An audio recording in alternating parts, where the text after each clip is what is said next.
sake. 2 minutes. Only 2 minutes. I am giving only 2 Then I minutes. will not speak. मैं Either बोलूँगा. from मैं this बोल side, किसी और either को from नहीं. any side. कोई नहीं. क्यों? मैं डेलीवेजर हूँ क्या? आपने सिंगल मेंबर्स को 10-10 मिनट दिए. Give me 8 minutes at least. Don't do injustice with me, please. For God's sake. You start. Mr. Start. Sir आज 10 दिसंबर का दिन है. दे रहे हैं बिठाओ सभी को दे रहे हैं. सर आज 10 दिसंबर का दिन है. वर्ल्ड ह्यूमन राइट्स डे है आज मेरा फास्ट है. मैं इस हाउस में से ही ऐलान करके गया था कि I am on a fast today on eve of world human rights day to remember people of their duties towards people of Jammu and Kashmir.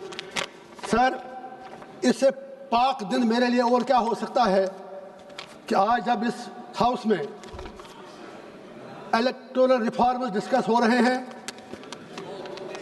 और मैं उस जम्मू कश्मीर से आया हूं जहां के लोगों ने मुझे, जब यहाँ भी इलेक्टोरल बॉन्ड्स की बात चली, करोड़ों की बात चली, तो मुझे जेल में बिठाकर 10 रुपया खर्च किए बगैर 2 लाख से ज़्यादा वोटों से जिताकर पार्लियामेंट में भेज दिया.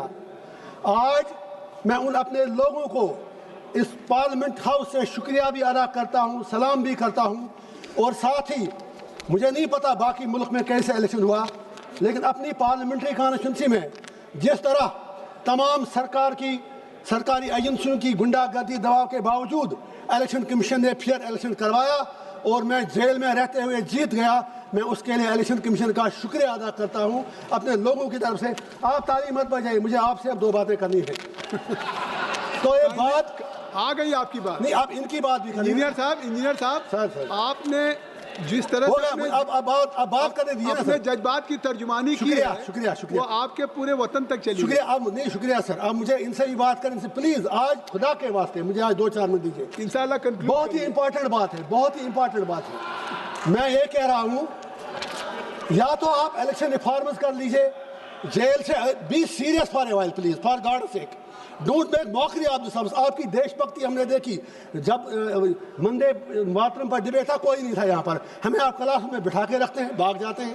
तो मेरा ये पॉइंट है, या तो एक ऐसा कानून लाइए आप कि आप जेल से किसी को लड़ने मत दीजिए, या अगर लड़ता है कोई तो फिर उससे कम से कम दुनिया में फिर बात बाहर निकलती है कि आप उनसे फिर पैसा लेते हैं. शायद ये चीज़ अच्छी बात नहीं है.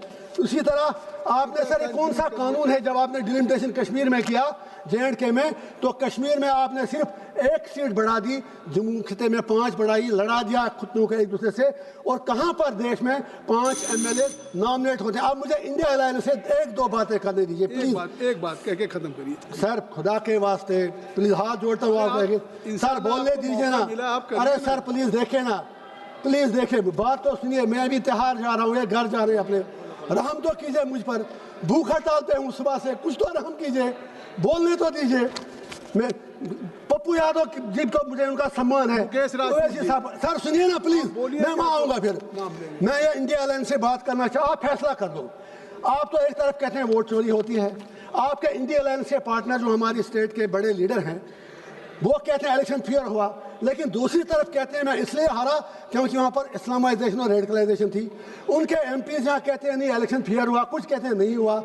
आप आज ये फैसला कर लें, सिर्फ अगर वाकई आपको आगे डेमोक्रेसी को जिंदा रखना है तो इतिहास में सबक लेना जरूरी है. राहुल गांधी जी ने सही कहा एंटी नेशनल एक्ट, तो 1987 को मत भूलिएगा आप. 1987 में आपके सवाल आ गए. सैयद अली गिलानी, सलाहुद्दीन लोन, यासीन मलिक, उन सबको तशद्दुद किया, उनके मुंह में उनके आलू डाल दिए. वो सबसे बड़ा इंटरनेशनल एक्ट था. उसकी वजह से लोग वहां पर मिलिटेंट बने. उस इंटरनेशनल एक्ट की कीमत आज आपको चुकानी पड़ रही है पूरे कंट्री को. उसके लिए आपको भी जवाब देना है. मसूद साहब